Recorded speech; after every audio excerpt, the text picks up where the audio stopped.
Hey everybody, Shoebox Legends here. Thanks for joining me for a quick episode of Slab and Gab today. This is an ongoing installment where I just look at one or two slabbed cards from my graded card collection and talk about them a little bit. And I've got two to share today, although in a weird way it's really more like one, but we'll get to that in a second. And these are brand new slabs that I picked up, I would say within the last month or so. And got a really good deal on these. They feature the greatest mullet in hockey history, in my opinion, the great Jaromir Jagr. So here is the first. This is, of course, his 1990 Upper Deck rookie card from the draft. Great photo of Jaromir with his shirt and tie on, Penguin sweater, and has just recently been selected here to play with Pittsburgh. So a pretty memorable card from my youth. This was Upper Deck's inaugural hockey set, and it just so happened to coincide with a really strong rookie class that included, first and foremost, the great Jagr. He just has one of the best personalities in the history of hockey, if you ask me. Really funny guy. But aside from all that, just incredibly skilled. I mean, he is a top player of all time in hockey history, and it's not an exaggeration to say that. He was like a 5-time leading scorer, an MVP. He won multiple Stanley Cups. He has more career points than anybody not named Gretzky. So that's saying something. When you are second on an all-time leaderboard and the only person in front of you is number 99, you've done pretty well. And he spent 3 years, I think, playing overseas towards the end of his career before briefly returning to the NHL. And obviously, while he was on the back nine at that point, he was still effective. I think he scored like 25 goals the season before he took that break and, scored 19 or 20 in the season that he returned. So you do have to wonder, he may have scored another 50 to 75 goals, and who knows how many more points if he hadn't taken that break to go over and play in the KHL. So just an awesome player. A really memorable card from 1990. And, some of you may snicker at seeing this card in a slab. I mean, this is from the height of the junk wax era. I have no clue how many of these Upper Deck printed up, but I assure you it is tons and tons of these. This is not a tough card to find, but I just enjoy collecting slabbed cards, and I don't feel guilty about that. I don't make any apologies for it. And until recently, with everything that's gone on in the hobby the last couple of years, prior to that, it was kind of difficult to find modern slabbed hockey cards. Like, hockey is a little bit obscure to begin with. There's not a ton of people that are into it. And on top of that, not a lot of people were submitting hockey cards for grading. And so only in the last year or so have I started to see some of these cards from my youth show up in slabbed format. And I just want to grab them from my collection because I think they're important cards, every bit as much so as a rarer card that came out, in the 50s or 60s. So really happy to have that. These are kind of the middle ground between, vintage, which a lot of people collect, and ultra modern, which a lot of people collect.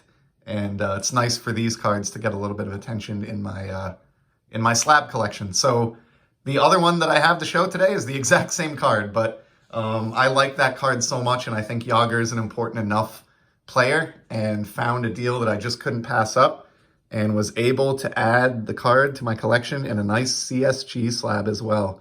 So I have a CSG 9 to go with my PSA 9.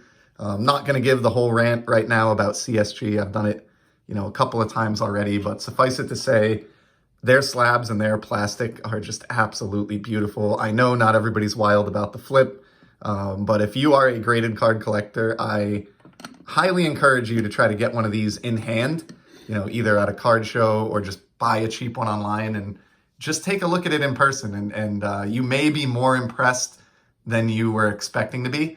I just think they're fantastic. And you can get some deals on those slabs. I think the fact that they are not, yet a super well-established grading company, obviously only having gotten into trading cards, in the last year or so, maybe benefits, you as a collector, if you're willing to pick up their slabs. They have been in the grading business for a long time with comic books. So this is not new to them. It's just the trading card venture that is new. So if you like the look of those slabs and you believe in CSG as a company, which I happen to, you can save a few bucks getting these over PSA or their counterparts. So this, neither one of these was expensive. Let me just start by saying that. If they were, I wouldn't have, bothered picking up 2 copies as much as I like the card. Neither of these was in excess of $20.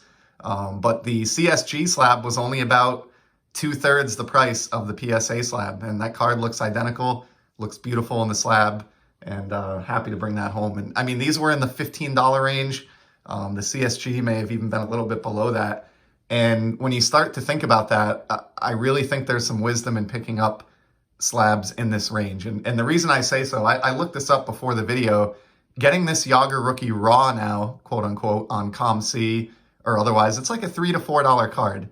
And if you're buying it on eBay, it's like a $2 to $3 card with a $4 to $5 shipping attached. So you're paying a few dollars just to get this card. And then if you want to submit it to a grader, you're going to pay $20 when PSA opens back up, or $25. And I think even CSG is $15 or something like that. So there's no way you're getting a slabbed copy of this card yourself for more than $20 to $25 anyway. And in fact, even keeping a raw copy of the card and protecting it, in a expensive manner is close to what I paid for these slabs. I mean, if I were to store this card in a one-touch like I've done with this Alex Ovechkin that I showed recently, at least in my neck of the woods, I can't find one-touch magnetics for less than, again, $3 to $4. So to buy this Jagr on ComC raw, ship it to myself, wait a couple weeks or a month, hope it's in good condition, in the same way that it looked in the scan when I receive it, and it doesn't have a dinged corner or something, and then I'm going to pay another $3 to $4. So, you're probably in the $8 to $9 price range just to get a nice copy of this Jagr rookie in a magnetic. And again, I think this CSG slab was $14. So, almost a negligible difference between buying the card raw and protecting it in a one-touch versus getting it slabbed. And I think, when they're that dirt cheap and they're cards that are significant as these, even though there were a million of them produced, I'm very happy that I was able to haul these in for the collection. So that's all I have today. Just wanted to give a shout out to a man that you're probably going to hear a lot more about in the coming weeks. Reason being, Alex Ovechkin is about a dozen goals shy of passing the great mullet. So I expect a lot more attention on Jagr as Ovechkin approaches and eventually passes him. And thought it was a great time to show these off. So thank you for sticking with me. I'm going to stop it here and keep it below the 8-minute mark. Appreciate you stopping by and checking out these slabs. And I will certainly be back in the near future with some more sports card content. Until then, take care.